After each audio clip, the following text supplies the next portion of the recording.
Hello and welcome. Today I'm going to be showing you how to properly use pic.FileNew and pic.Draw.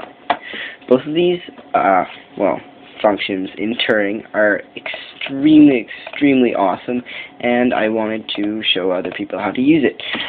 It took me a long time. Like, I spent most of the semester of this year, so from September on, trying to figure out how to use this program, and one of the guys in my class figured it out, so I will give him credit in the description. Anyways, moving on.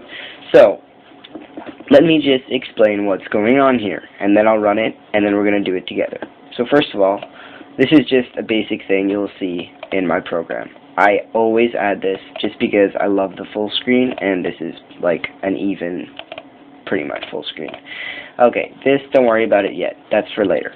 Now, so here's the nitty-gritty. This is pic.FileNew, and this is how you put your picture into this variable.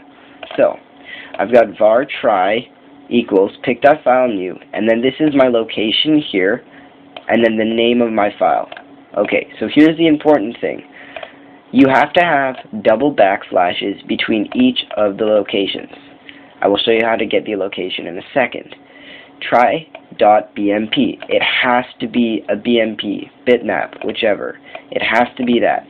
In some instances, on some computers, it has worked in the past with JPJ and GIF, but you have to be really careful because it has crashed Turing and you've lost all your data before. So if you just want to test it with JPJ or BMP, I recommend you, or GIF, I recommend you save your work first and then test it out.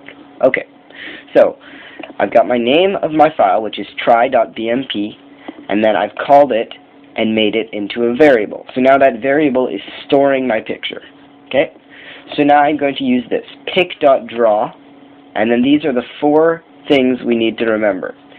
So the triangle is the variable, so we're calling on the picture. Then we have these two zeros are, well, 0x, 0y. This is the bottom left corner of the picture where I'm going to be placing it. And then we have this. So there are two main ones you want to remember. There are a couple more, but I'm just going to talk about the two main ones that have helped me. There's pic.copy, which just copies the image over, and there's pic.merge. I will show you the difference in a second. So let me run this, and you'll see how it works. So see, we've got our triangle. So I have imported this into Turing. Very good, right? So now I'm going to show you how the pic.merge works. So I'm going to put this, so now this is setting a background color, kind of. So we load that, and you see how it has all this white space, including back here? This is where we use the pic merge. So we type in merge, and here we go. Now that we run it, it's all gray. So there's a massive difference in it. Note, there will be white lines here, a little bit of fuzziness sometimes around your image, but, you know, not a big deal. It's Turing. You got to remember, simplicity is the key. Now that I've showed you how this works, I'm going to show you how to create it yourself, find the location, and convert to a BMP. So, let's start. So, first of all, you're going to want to get your image from online. So, let's do so. Don't need that. Here we go. So I actually have a page open. I did not know that. So we've got all these. This one, I kind of like the look of that. That looks pretty cool. Yeah, sure. Is this one small? Yes, it's very small. So I'm going to save this image. So I'm going to save it to my file, and I'm going to name it try2. You can see it's a GIF already, but I'm going to have to convert that. Try2, and then I'm going to find my folder. So I named my folder pic.drawrec. So I'm going to open that and save it there. Now, since I can't import a GIF to this program, I'm going to have to convert it. So this is the website. So you type up convert to BMP, or follow the link in the description, and you will come to this first one, and here you go. So we've got convert to BMP. So you're going to choose your file. So I'm going to choose my file. See, I've got my GIF right here. open, and then I'm going to convert file. Easy as that, right? And then all you have to do is save, of course, because, well, it doesn't automatically do it from your computer. So I've got try2.bmp. So now I've got try and try2. Those are my two bitmaps I'm going to be using. So let's just, put this off to the side. Okay, so now to type this up, we're going to do this. We're going to do var try2 equals pic.FileNew, and then we're going to go bracket. Yep, there we go. Bracket quotation. And now we need to find where the location of this picture is stored. I've already got it, but I'm going to show you how to get it yourself. You're going to go into the storage folder, and you have two options.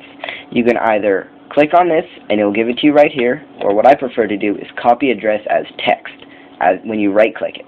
Okay? So you copy address as text, and then you go here and paste it. So there you go. But there's a big difference. There's no double backslashes built in, so you have to add those yourself.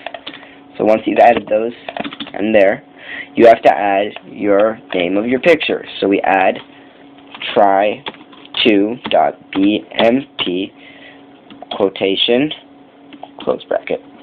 There we go. So now we've got our try2 variable all set up. Now, again, we want to call on this variable to put it onto the screen. So we're going to do pic.Draw, and then we're going to go try2, which is the name of our variable. We're going to put it at 0, 0 again, just because, easy there. And then we're going to go pic copy. There we go, close bracket. That's all you have to do. So let's see if it runs. What was wrong? Oh, copied. There you go. So I've got my image there. Perfect. So I can always add the pic merge because the background has become black. That sometimes happens when you convert images. I don't understand. This is like a massive problem that really needs to get fixed. I do not know why. I think it's when you convert from a GIF to a BMP, it has a tendency to add that. But anyhow, that's pretty much it. To fix that problem, all you have to do is, honestly, it's easier to find a new picture, but if you're really adamant, you can just go edit. So I'll open up your paint. You can just zoom in a little bit. There we go. We're going to go fill, color 2. Come on. While you wait for them. There we go. I meant to right click. So there we go. So now we got a white background. So simple as that, right? So that's pretty much it. And I hope you see. Oh, yeah, perfect. So now that you've got that learned, I hope you can input this into your programs or whatever you need to do, and I hope this video was helpful. Have a good day.